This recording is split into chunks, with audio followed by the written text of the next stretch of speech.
Hi all.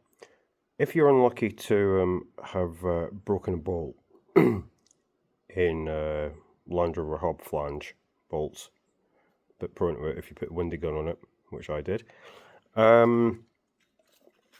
Best way for removal: drill a hole, take one of these. This is out of an absolute ancient set from Draper. Hammer it in and then turn it anti-clockwise, and plenty of WD-40, and slowly they will come out. Don't bother getting the set from Screwfix at £3.48. Yeah, not even scrap value. Yeah, put that in focus.